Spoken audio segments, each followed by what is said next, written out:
And we're live. There you are. Hey, good afternoon, everybody. Thanks for coming back. Fred and I want to thank you all for your subscription loyalty.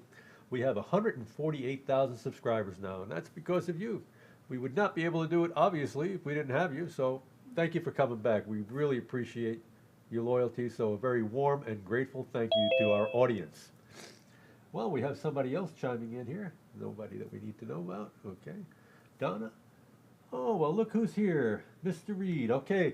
Well, today, this podcast, we're going to have some guests on our show. The Zoomcast is going to be used to try to work between what you see here and what Malcolm is going to put up in a minute on our computer Zoomcast. Okay. Our guests so far are going to be Jack Overfield and Shelley Alley and Tom Reed. They're going to talk about the things that we're going to discuss today, which is the anniversary of the air traffic control strike that happened in 1981. So we all know August 3rd, back on August 3rd, 11,500 controllers were fired by Ronald Reagan because they didn't report back to work within 48 hours of him giving an edict. But if you look at today, you'll see that that number is now 13,000 air traffic controllers. So it kind of gets to be like a fish story. It just keeps growing bigger and bigger every year. I don't know where it's going to end. I don't know when it's going to stop. So imagine 44 years ago that strike had happened, and here we are, 2025. So, Fred, where were you when the 1981 strike took place, and how do you remember it all coming about? It was an incredible time, Bob, and I watched the strike coming for 4 years. The strike had been originated in New York. It was put together by Patco, and the father of Patco was John Layden. Air traffic control back then was different. If you could picture the show MASH and the tension those people were in the operating room, and then afterwards they'd go out to loosen up, party, and hit the bars. That's the way we would do it in New York.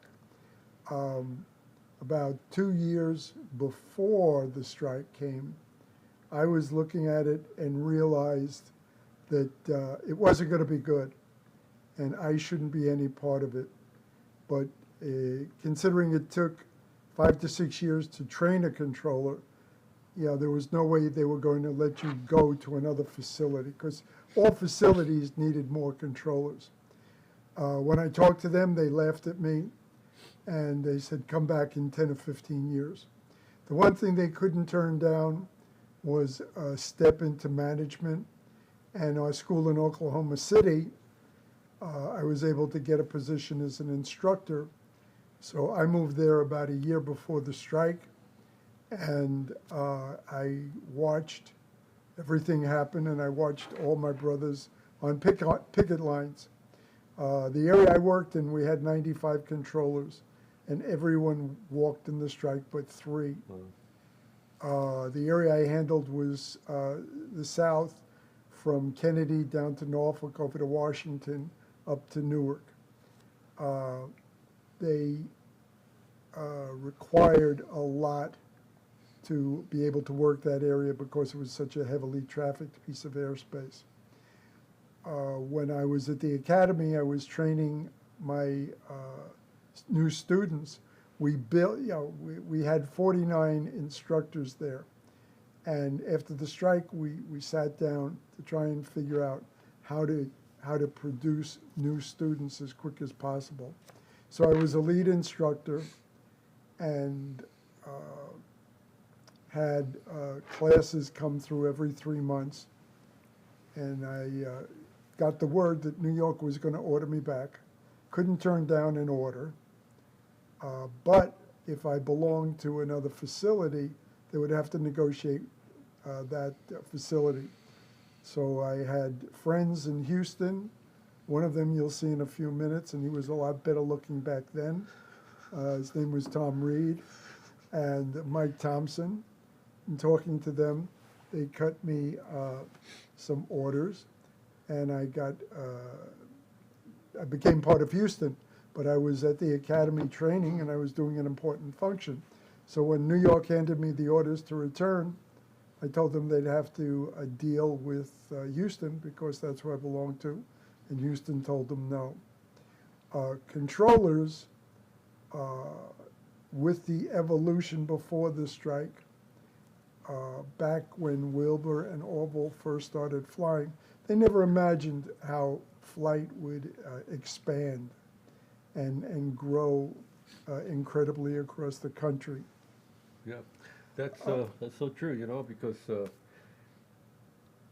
up until, let's say, between 1948 and 1955, did you know that there were 127 air collisions, mid-air collisions? I didn't know that. I was working under the assumption that the first one was over the Grand Canyon with the Connie and the Convair, but that's not the case. The one over the Grand Canyon was the first one that had over 100 people killed, which really got the attention of the federal government. Yeah, yeah. And again, the book that I would teach my students was about 5 inches thick. I would hold it up in front of the class and tell them every regulation and rule in this book was created because somebody had died. We kept teaching them the book, and various rules like the United and TWA over New York happened because of the book, and that's where the 250 knot speed restriction was created. There was also a military aircraft that knocked another aircraft out of the sky because he was going so fast. Controllers were like, after they would get done with work, they would hit the bars. And we had a place in New York called the Suffolk House. That's where Patco was born. We would go over there after a 3 to 11 shift and take the place over. And we'd be drinking and gambling. Wow, we sound like such carousers, Fred. We're supposed to be upholding the faith of the public. They don't want to know that we're gamblers and drinkers. Well, that's after they left the shift. Before they got back to working again. Everybody has to let off a little steam every once in a while. Yes. And especially back then, the equipment was really lousy. I mean, were you working with TPX 42 at all, or just if-SIF stuff? If-SIF, that's identify friend or foe, where you'd ask him to ident and the target would bloom. They didn't have any real numbers that showed up, no alphanumerics that were on the scope at the time. When I was at Loring, that's what we had. We just got TPX 42 in, so it was raw radar with a secondary target over the top of it, which was provided by a radio that was transmitting from the aircraft, mode 3C, a squawk, and we would dial in our local number, which remember was 0200, and then we would assign that aircraft the last 2 digits. And there were only so many codes that you could give out because there were other codes that were assigned for other particular types of aircraft. So you're really looking at a box with maybe 10 numbers that you can assign until you got out of the 0200 range. Yeah. The pressure that the controllers were under was killing us. Back in New York, I buried 4 buddies. Yeah, there were studies done about how controller was like a fighter pilot? Yeah, they did various studies on us, wiring us up while we worked, trying to figure out what was going on in our bodies to break down. And the closest thing they could analyze was the pressure of a World War II fighter pilot. And he'd fly off, not knowing if he'd come back, but you were there to fly that mission and work that traffic. Yeah, you couldn't stop the plane, and you couldn't stop the clock. Remember the training scenarios that we had? You'd stop the clock and say, okay, now how did this happen? You'd roll it back a little bit, you'd roll forward and continue with your problem. In real life, there is no clock stopping. So I just unplugged Fred. You can't hear me? You can hear me now? I can hear you now. So, go ahead, Fred. Okay, I was going to say, in training back on the East Coast, training would take any place from 4 to 6 years. When you were ready to qualify, they wanted to have you sit down and work saturation traffic. And to test you even further, and I'm sure they don't do this now because there's laws to protect the trainees, But they had a 5-foot metal garbage can. They would sneak up behind you and smash it on the ground. And they didn't want to see you miss a beat. Imagine trying that now. I don't think that that would go over very Yeah. well. I don't think that was probably not really very appropriate, but they really didn't have any other way of testing your metal, I guess, back then. Yeah.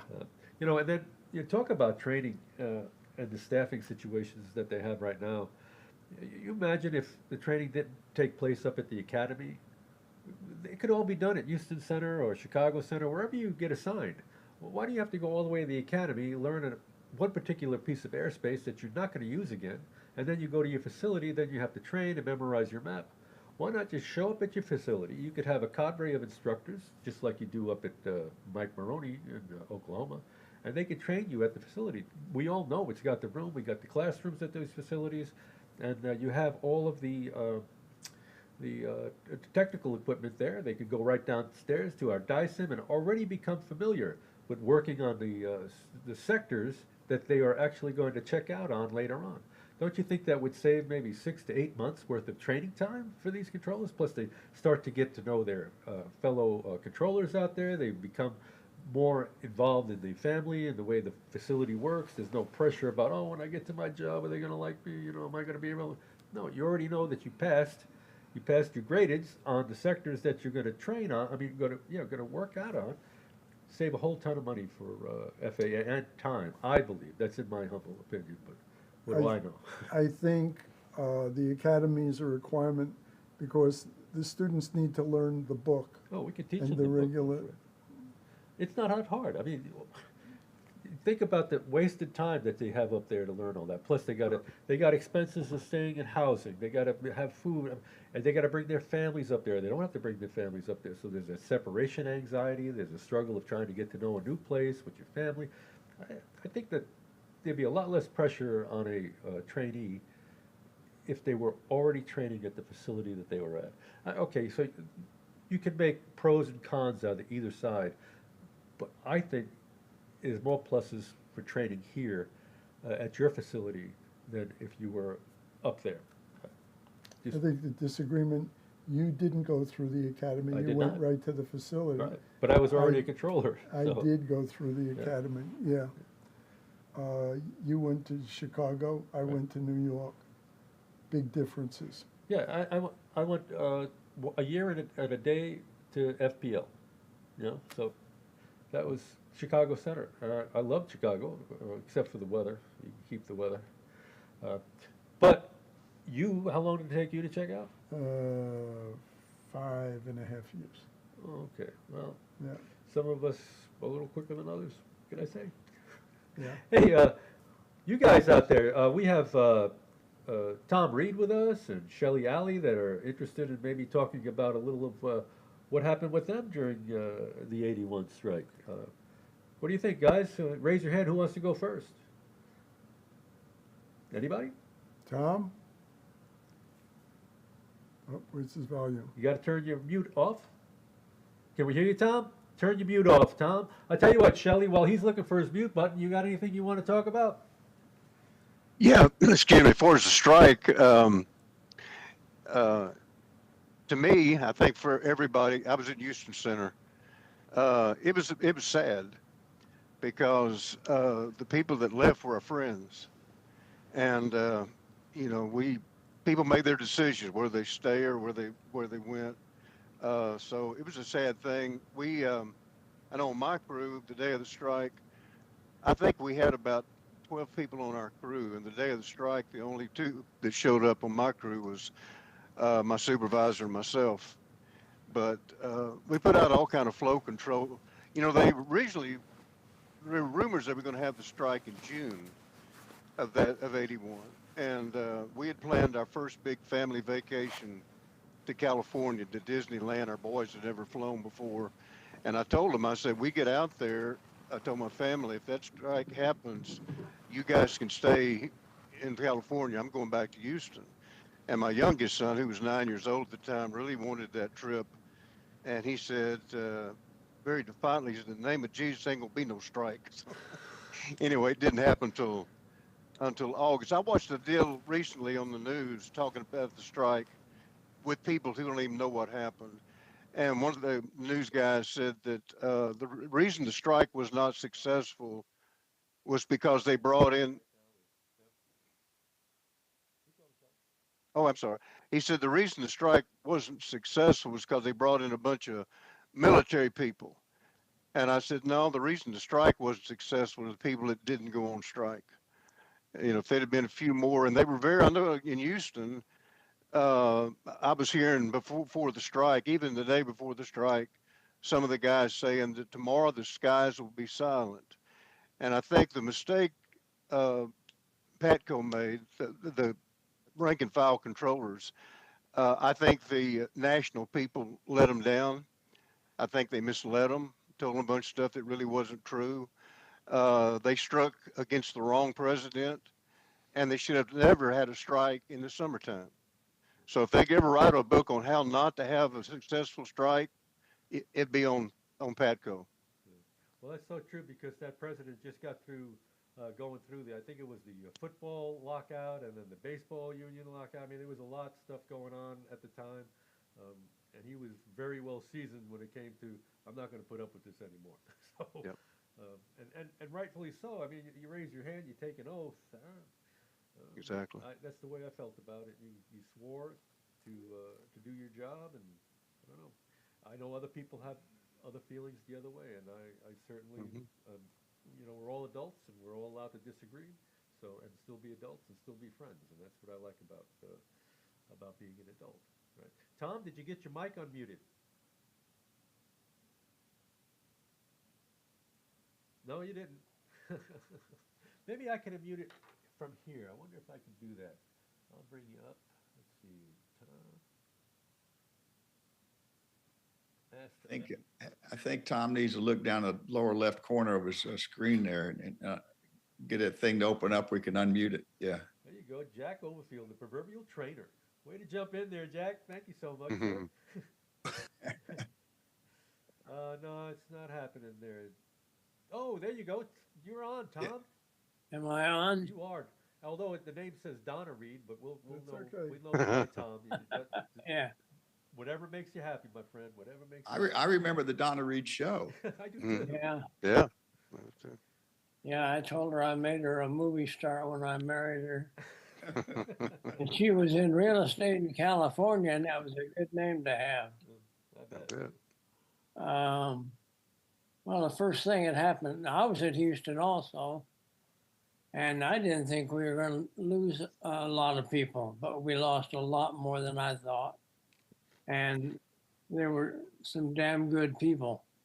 Yep. I tried to save as many as I could in my training department, and I did save some. I lost some. I tried on the day of the strike to get Harold Weston called me, wanted to come in, wanted me to change his shift, and so I went and asked the deputy, and he refused, or I'd have changed that shift, and I should have done it without asking. But I guess Washington told them how many flights they could have and where it could fly is the only thing that kept the thing under control. We were working 10, 12-hour shifts. We closed down training. I found that we had a lot more rapport with the pilots. They were very happy, and they brought us sandwiches and cookies and everything, and that was nice.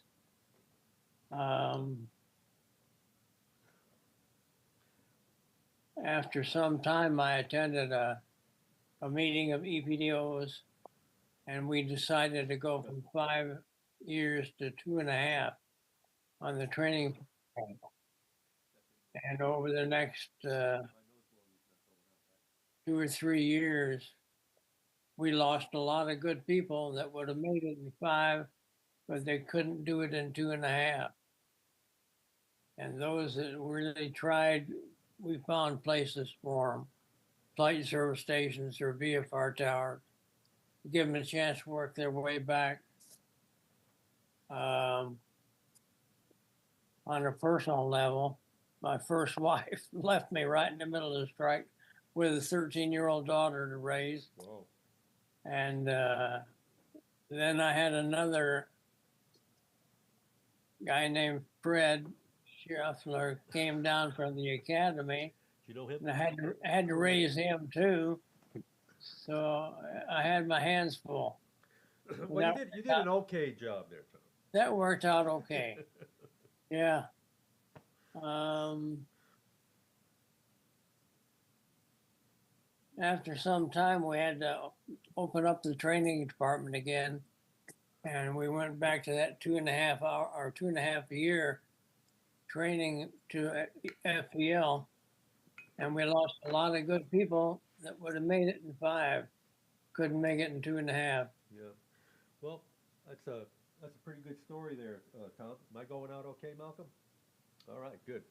Um, yeah, there was a contingency plan in place. The FAA had it because I remember my uncle Vic had called me and told me that this strike was happening. He called me twice. The one that you thought was going to happen, Shelley, and then he called me again before the August 1st. He told me that Poli took over and he's feeding these guys a line of nonsense, I'll say, and the likelihood is that they're going to go. And at the time, I had gotten out of the service I was almost out 2 years, and I was working 3 jobs. I was working as a printer in a print shop. I was driving a cab in New York, and I was baking bagels, okay? So trying to stay alive in New York is very expensive, and you really have to be type A, and you got to be very aggressive if you want to make that rent. Because I always swore my entire life that I would never go on unemployment unless I was completely disabled. So, but having said that, I also told each one of my employers that if I ever got a call from the FAA, I'll give you 2 weeks notice and I'm going to go. I just wanted to let you know that up front. I was very fair and honest with them. So the 81 strike happened. I was running the press downstairs and my boss in the print shop yelled down, "Hey, Reach, come on up here." So I go on up and he says, "There's a phone call for you in the office." I said, "Okay." And he says, "But before you go in there, I want to double your salary." And I said, "You want to double my salary?" He said, "Yeah, you know, you work out so well here, we really don't want you to go. So I'd like to double your salary." I said, "Tom, that's the FAA on the line, isn't it?" He said, "Yeah." So I went inside and I forgot the name of the secretary. I think it was, oh gosh, I almost had her name. Who used to handle Eddie and Murray? What was her name? Virginia Sitton, No. Virginia Houston. It'll come to me in a little bit. But anyway, she was on the phone. She was calling me and she said, "Hey, we need you out here. You've been accepted and we got a position for you. How soon can you get out there?" I said, "Well, I'm going to give my boss 2 weeks notice. That's the proper thing to do. And I've already told him he knows that I would be doing that and I'll be out there in 2 weeks. You can guarantee I'll be there." And she said, "Okay, we'll sign you up for being here in 2 weeks." I came out of the office and he said, "You took the job, didn't you?" I said, "Yeah, Harry, doubling my salary is just not going to cut it." This is what I've always wanted, you know that. So he said to me, "Okay, I'll take a 2 weeks notice and you can have 1 week off with pay. And next week, just come in and pick up your paycheck." As a matter of fact, I think my wife, his wife, has a check cut for you already for the rest of the week. If you want to go now, you can. I would understand. And I looked at him and said, "You're going to do that for me?" He says, "Man, you've done so much for me. You can go. Thank you so much." So out the door I went. And the rest is history. It took me like 3 days to get from New York out to Chicago, find a place to rest my head, and into the facility I go. And they were all surprised. "Oh, you're going to be here in 2 weeks." And no. So I was one of the first ones to ever come to the facility.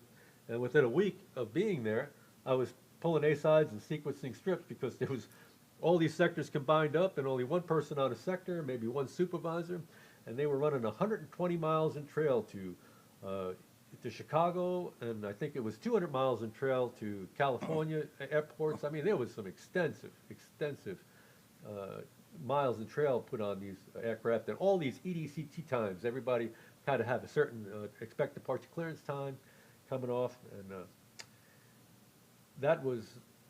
there was no time to really get to know anybody the only thing you get to know is the airspace. The whole time you're doing strips, you're trying to read these maps, trying to memorize everything, and trying to remember well, I was controlling in the Air Force for 4 years before that, and I'm trying to remember all the phraseology. I got the 7110.65 out, and at the time I was a controller, it was the 7110.8 is what we worked at in the terminal, and then they had combined the manual up to the 7110.65. So there was a lot of new ground that I had to cover. But I was very happy to get that job, and within a year and a day, I was working as a FPL controller, as a GS 12, and then they gave me the Whitman Amendment for the 13, and then a year after that, I made my 14. So it was quite a ride, but it was Man. it was tough, and I put my nose down to the grindstone. Nobody was going to take that job away from me. Nobody. You working Yeah, it was- inside, you got air conditioning, you're sitting down, you got a cafeteria, you can go out and have a coffee break. Oh man, life can't get any better than that. After working over 120 hours a week in New York, forget about it. I'm staying here. So And you didn't have to make the bagels, huh, I Bob? didn't have to bake bagels, although I do like bagels. And I learned a lot. I learned how to make bagels, hematoshins, 7-layer cakes, black and white cakes, chocolate chip cookies. Oh man, I learned how to do all kinds of baking. That was a very good experience for me. And the cab driving taught me how to get along with just about everybody. Really, well, maybe my service career did too, but it was more of the cab driving. Were you working with Freddie on the bagel?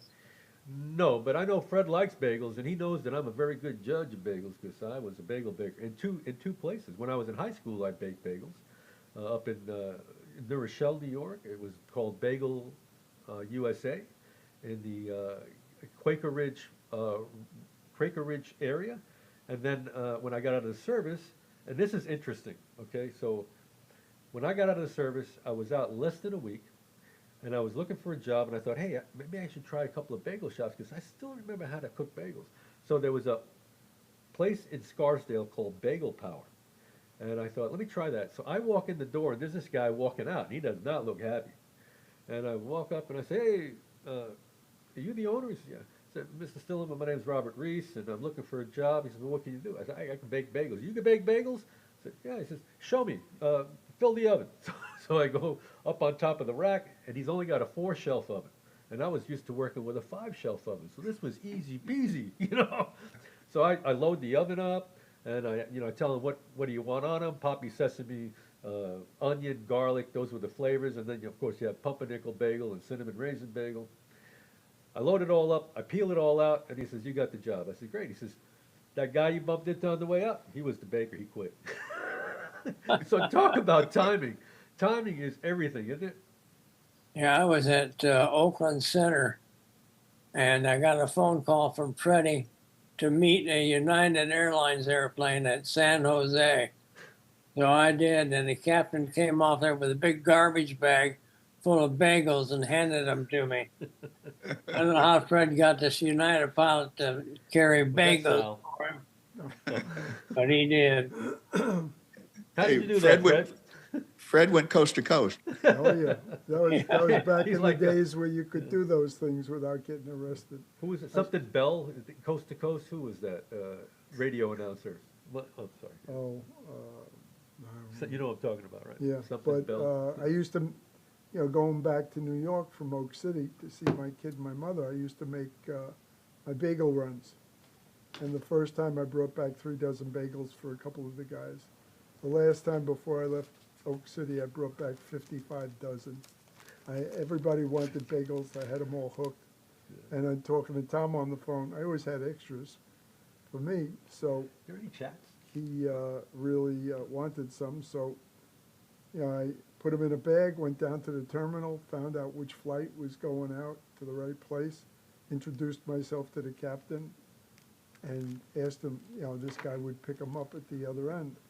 Nowadays, I would have been doing probably 3 to 5 in some penitentiary. Did you give that captain any? No, He No? just shipped it to no, us. he did it out of the niceness of his heart. And I hope I turned him on to bagels someplace, wherever he was based. You know what, Fred? I heard a slogan. I now know it was you.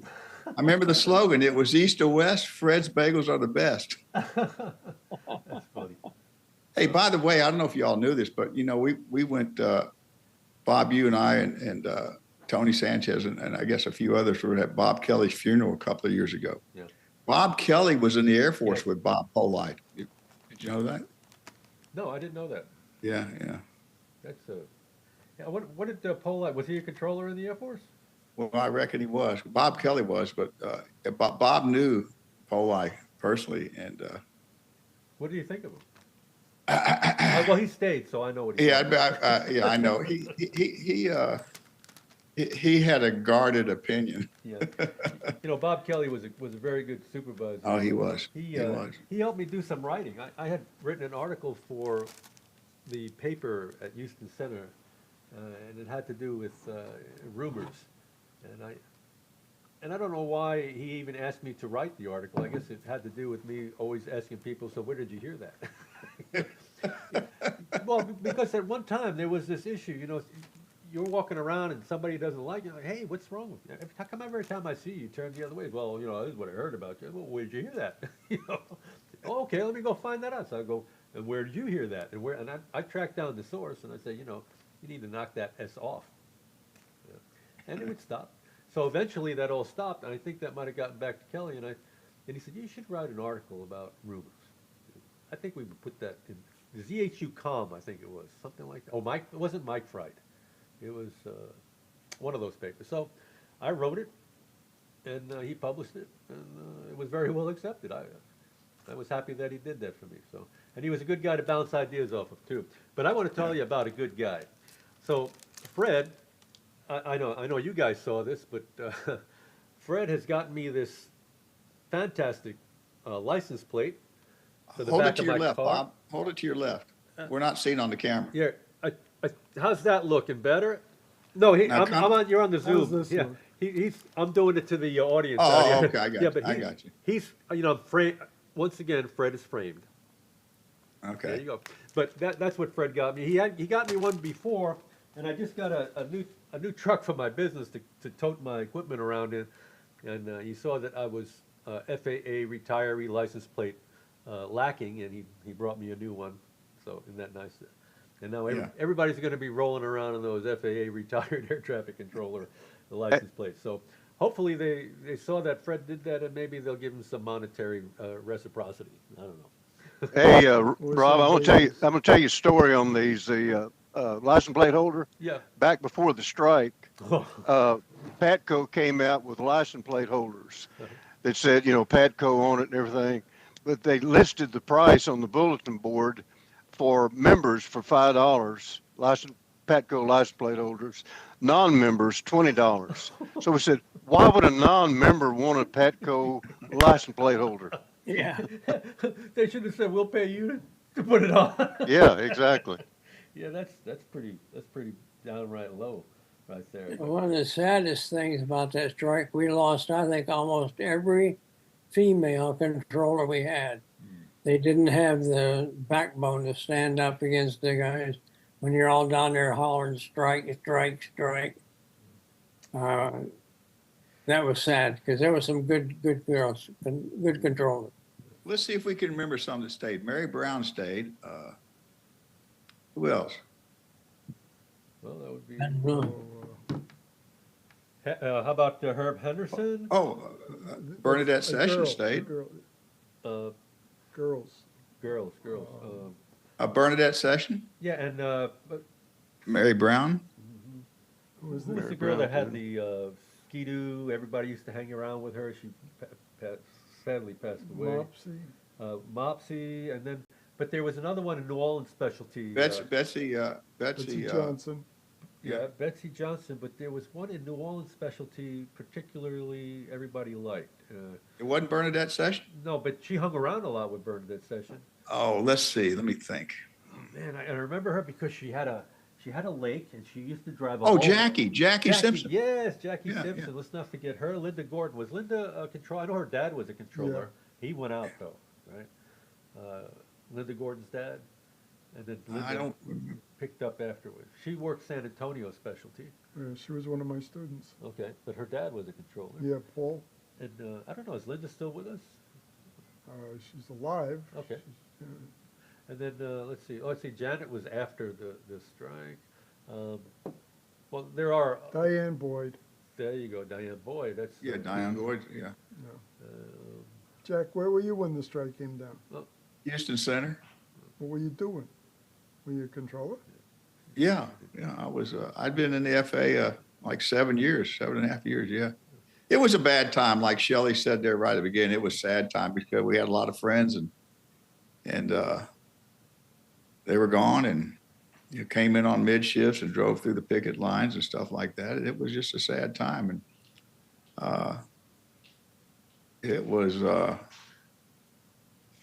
it was tough. Yeah. Well, anyway, we got Yeah. through it all. Yeah, Yeah. that's okay. The other thing that, if anybody doesn't mind, I'm gonna shift subjects now. I'd like to talk a little bit about what the NTSB did, this last Yes. week on, the Ronald Reagan, accident between the, Apache helicopter and the, airliner, killing all those people on board. The, FAA was lambasted by NTSB, talking about how those procedures that were in effect were horrible and should not have been in effect. And in fact, I think the majority of us, if we would have known about it out here, we would have certainly been appalled and would have been questioning what could be done. Clearing an aircraft to provide visual separation and not issuing the traffic to the aircraft that they're being provided visual separation for. And on top of that, when there's merging targets, not even having the courtesy, let alone the safety involved in issuing where the traffic is to that airliner, and so that they could see what's happening. She opened both barrels on the administration for that. And Oh, yeah, Jennifer Homendy did. She yes, you did. Jack. And Jack, thanks for sending me that video. That was very eye-opening and very telling. There are some changes that need to be made, and we all know that it takes an accident for some reason, or an incident, to Yeah. have these changes made, even though many voices are out there saying this has to change, this has to change. And it's kind of like when they talk about the FAA staffing problem, right? So you have a staffing problem every so often. It's kind of like this big basketball going through the hose, garden hose. You have all these people and nothing filling up behind it, right? And we know that it takes at least 4 years to get a controller up to FPL, and maybe even 5 years to kind of have at least a little seasoning for them to be left alone on a sector. Because Jack and I were talking just the other day about being a supervisor and knowing your employees, and when you got a newly checked out controller, even after they made FPL, you want to at least know and be comfortable with knowing that they've been there for a full year throughout the whole facility, so they can see the seasons that change. You got white-winged dove season down in South Texas. You have the snowbirds going down to Florida. You have going down to Mexico. There's a lot of different changes. You have thunderstorm season that happens, hurricane season that happens. So unless you've been involved in that by yourself, sure, you saw it and maybe you parroted what you saw, but did you really have to engage the equipment between the ears and exercise your toolbox to help you get through and keep a safe, orderly, efficient flow of traffic? Right, Jack? Right. And you know what? The hearing, it went over 3 days, Wednesday, Thursday, and Friday, and roughly 11 hours each day. So you multiply 11 times 3, that's 33 hours of stuff. And I mean, it's a lot of stuff to watch.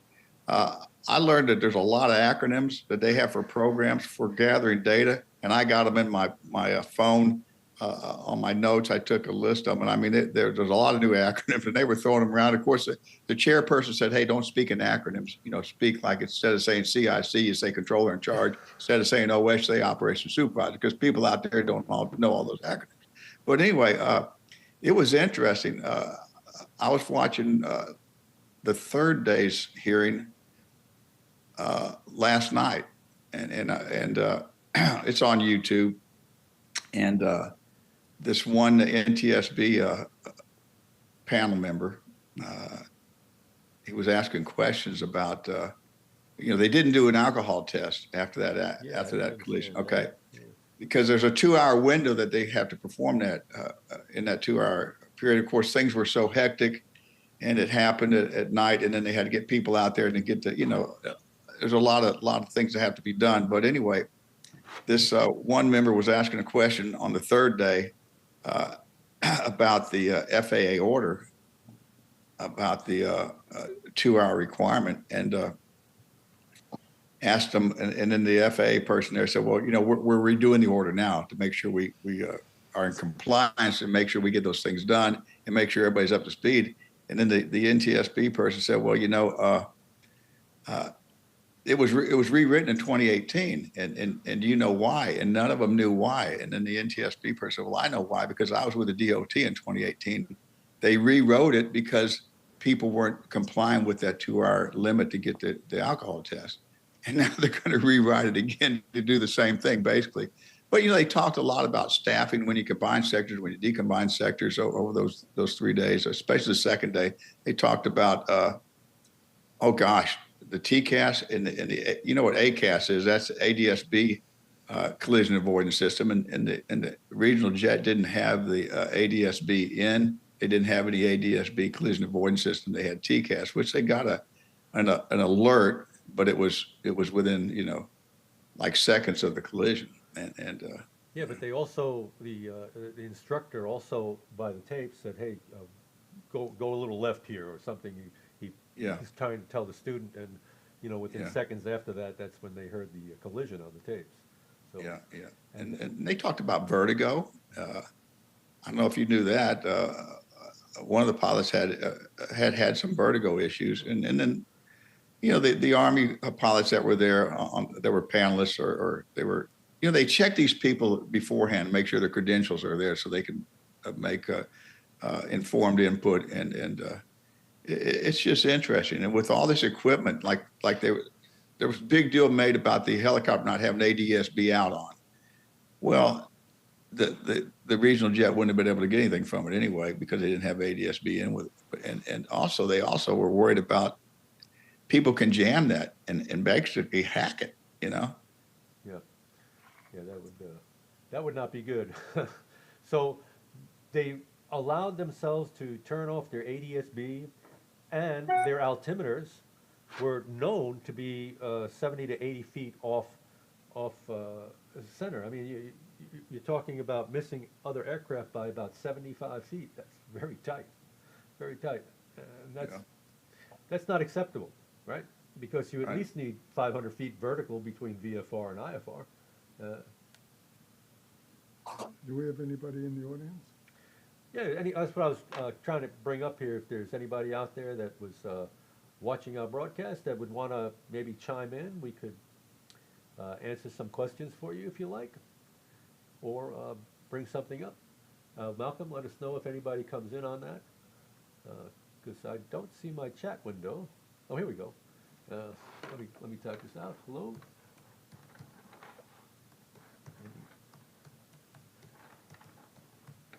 Let's see if that's working.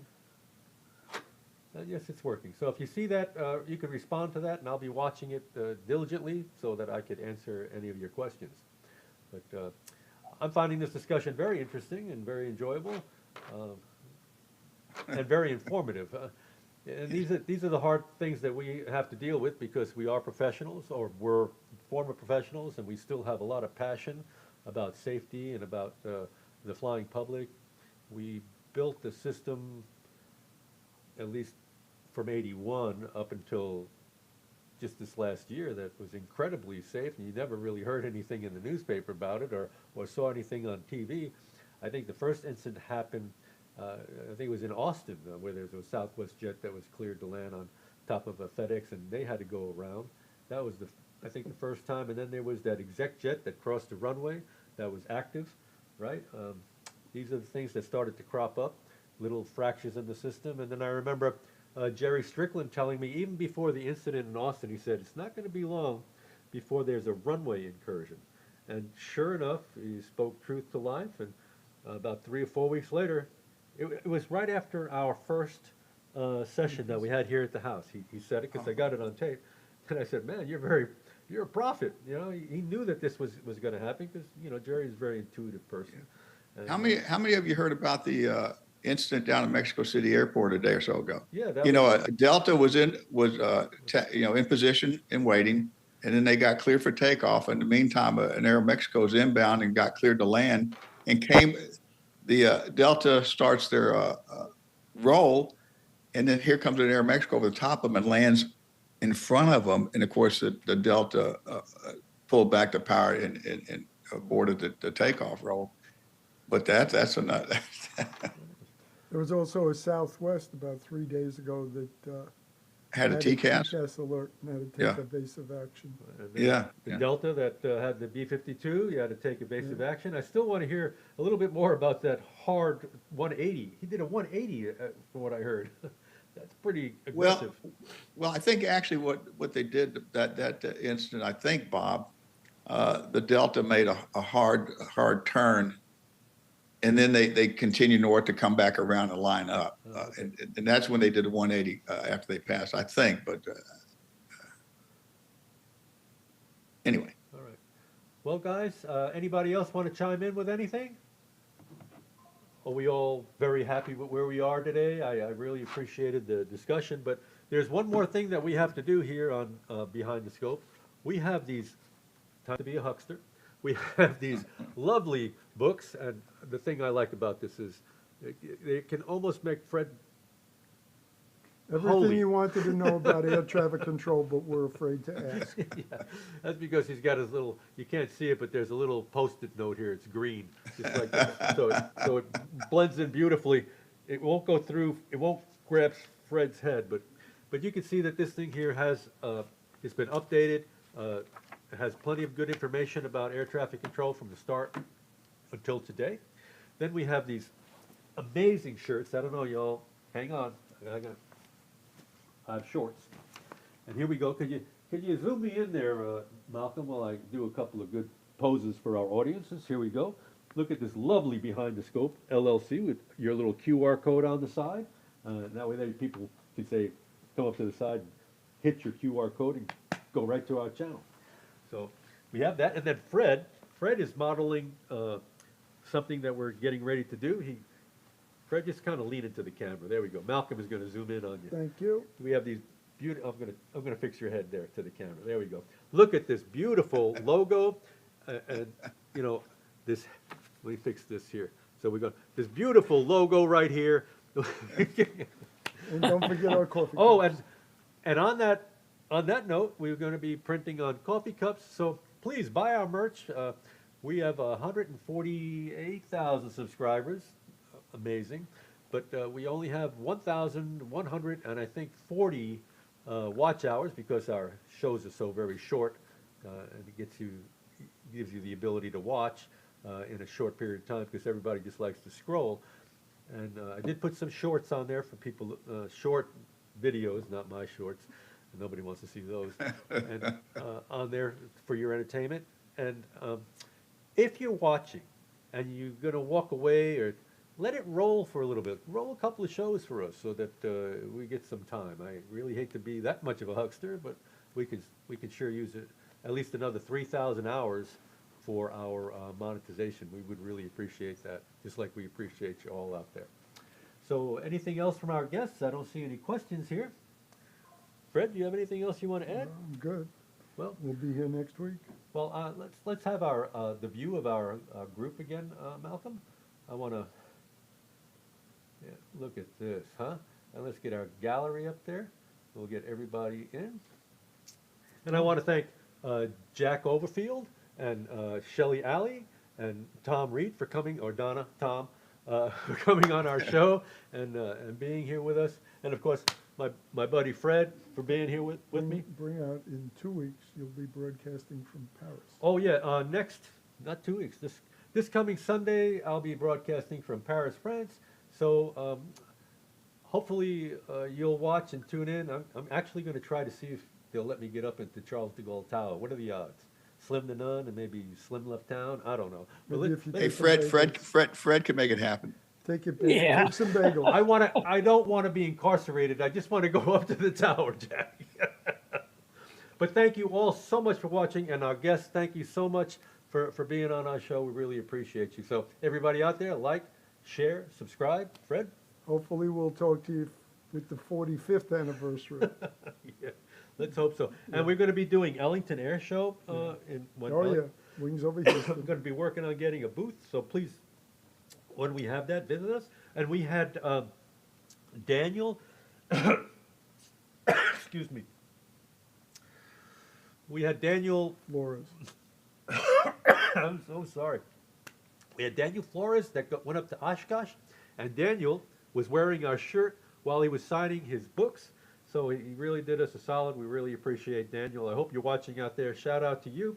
Shout out to Jerry Strickland and Stan Jorgensen, our buddy out there in Louisiana, Price. You talking about Richard Richard Piper. Piper? Richard Piper. There we go. Sorry, Richard. I have a hard time remembering your name. I always remember you calling up and saying, "Hey, is that flag at half mast?" Alexandria Piper. There you go, and everybody else, to our editors, Ronnie and Larry Wimberly. They're doing just an amazing job. To our what do you call him over here? Our engineer, our IT guy. And I turn this camera around, I might lose him. So let me see. Let's see if I can get There's Malcolm. There he is. Huh? How about that? He's over there doing our TriCaster. And we're going to get some better equipment one of these days for that. A little bit easier, but he is doing a fabulous job putting all that green screen stuff behind us. And to our photographer, Aesthetic Aperture, that's Nicole Rivera. Great job for her. To my wife for letting us have the house and destroying the upstairs with our set. So you all have a great Sunday. Thank you for joining us. From Fred and I, Eat a bagel. eat a bagel, and till we meet again. See y'all soon. All right. Let's cut this. Thank you. I guess.